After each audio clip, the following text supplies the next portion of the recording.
I was having a think the other day, and I really think we've gone on the wrong track by calling these minisodes. Oh. I feel like we should call them quickies, should we not? Oh, my God. How did we miss this? What have we done? How did we miss this? We've missed a trick. It was right there. Readers will have been screaming at us. Yeah. I just came up with it the other day. I was like, why? Have we not called them quickies? Why didn't anyone tell us? Shall we rebrand? Okay, so this is a quickie. Yeah, 70 episodes, 70 minisodes in, or whatever we're up to. We're going to change it. A little quickie. It's a story episode today. I'm Liz Best, and I'm here with Tom Harris. Yes, hello. For a quickie. We're bringing you a bit of a quickie in the studio today. What I want to start with, because it's a stories episode, so I'm going to start with something that someone wrote into us at our Ghosts of Boyfriends Past group therapy group on Facebook. Fantastic. So it starts with holy fuck in capital letters. Wonderful. Number 24. So that's series 3, episode 24.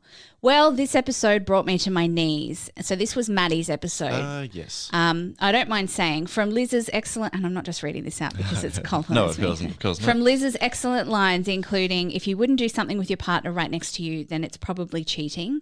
And just because I can't see what you're writing doesn't mean I can't see that you're trying to hide it. To the confession about what Maddie came across and how, in brackets, been there, done that, and yes, I completely empathise with how that makes your heart physically drop. I felt an absolute connection with so many parts of Maddie's story. Like Maddie, I brought up what I found. Unlike Maddie, I was not at all calm about it. Banshee cyclone frothing mouth bitch fest is the best description of what went down in my house for about 24 hours. Then tundra-like freezing with the white noise silence followed for the next few days. I cringe now when I think about how I handled it. I also wish that I would have learnt my lesson, and to some extent I think have become more calculating when coming across information. But I also have an awesome friend who is a vault as well as an echo chamber I need when I am teetering on the lip of a meltdown volcano. Thank you for such a harrowing episode. I think that tops the other harrowing episodes that have harrowed me throughout the years. Very good, reader. So that was a lovely message. We love feedback, so if you ever want to tell us what you thought of a particular episode or if a particular moment made your heart fall out of your butt, let us know, and we'll put the link to our group therapy group in the show notes. Absolutely, and to encourage the lovely reader who left that comment or that paragraph, you said you want to change or something like that, but you are recognizing past behavior and recognizing that it's not up to your current standards. That you're already well You're down on the path. road, man. You're already making that turn off. You're cruising. You're crushing it. All right, few stories from you, Tom. Yes, in my own free time, perusal time, I was scrolling through Reddit and I found a fun little thread on Ask Reddit, and the prompt was, "How did you find out someone had a crush on you?" Oh. And there's a couple of responses that I thought everyone would appreciate. One small one. Was leaving school one day and my small group of friends were hugging and saying goodbye when this girl that I was into but didn't know if she was into me raised her arms up and says, "What about me?" Aww. It was the best hug I've ever had. That was in 2005. We've been together ever since. That's really cute. What about me? Chuffing cute. I'm little Willy White here. How did you find out someone had a crush on you? How about That's me? cute. And they're still together, apparently. Next one. We were mutual friends, so sat together in a few classes and occasionally texted about homework. I was looking for our friend at a Halloween party one weekend, and he offered to help me. The party's packed and he says, "Want to platonically hold hands so we don't lose each other?" I knew it then, and I was already interested, but he'd been so shy whenever I hinted at liking him, so I waited him out. 3 drinks later, we'd given up on finding our friend and are sitting on the lawn when he turns to me and says, "I have a very not little crush on you, so just wanted to get that out of the way." That's really cute. We had a blast talking a little longer and he walked me home. The next weekend, I saw him again at another party, lacking breathing room, and yelled in his ear, "I'm going outside. Do you want to come with me and non-platonically hold hands so we don't lose each other?" He cracked a mile-wide smile, planted one on me, and we've been together since. How about that? What are you doing to me? Why are you making me like love? It's not just for you. It is for me. But there are readers at home that are digging it. Last one, I'll turn it over. A girl from one of my courses asked me if I wanted to bake cookies with her. Delicious. I, a professional dumbass, was like, sure, I like cookies. That's exactly what I just did. Professional dumbass, Liz Best. A friend informed me that I had just agreed to a date. It was okay. The cookies were pretty good. No follow-up information there. So have you ever had a friend go, hey, they're hitting on you or they like you? Yes. Yeah. And I'm like, no, they don't. I don't. Shut up. That's how that goes normally. They couldn't possibly, you fool.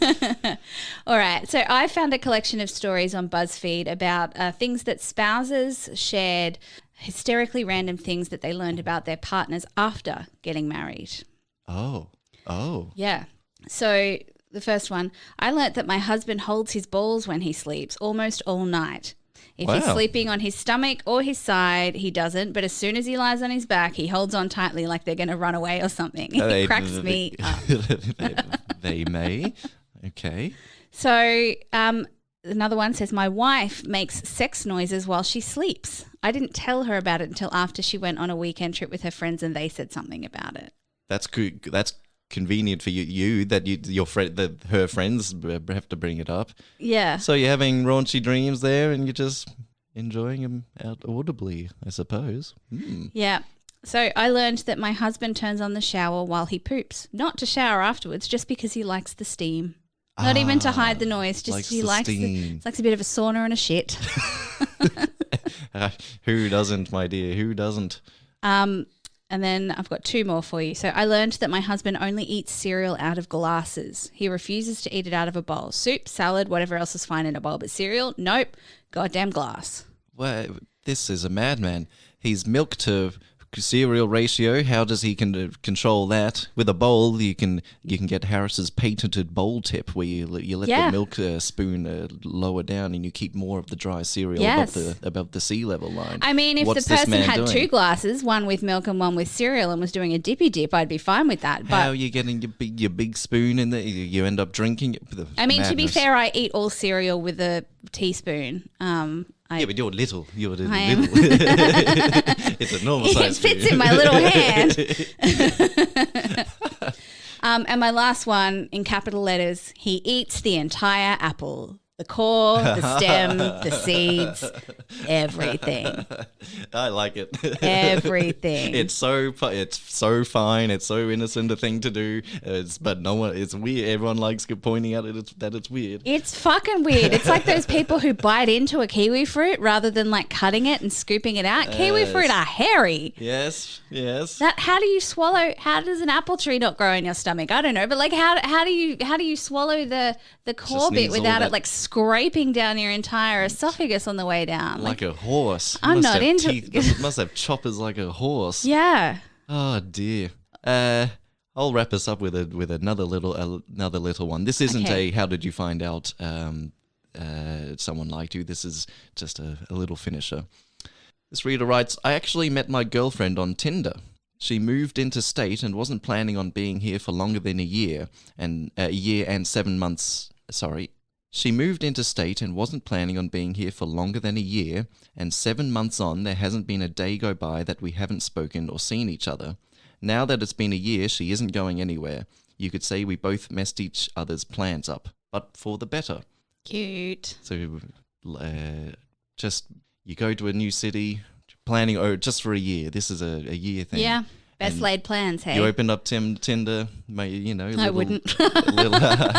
little action, little dating while you're in town, and you meet seemingly the one.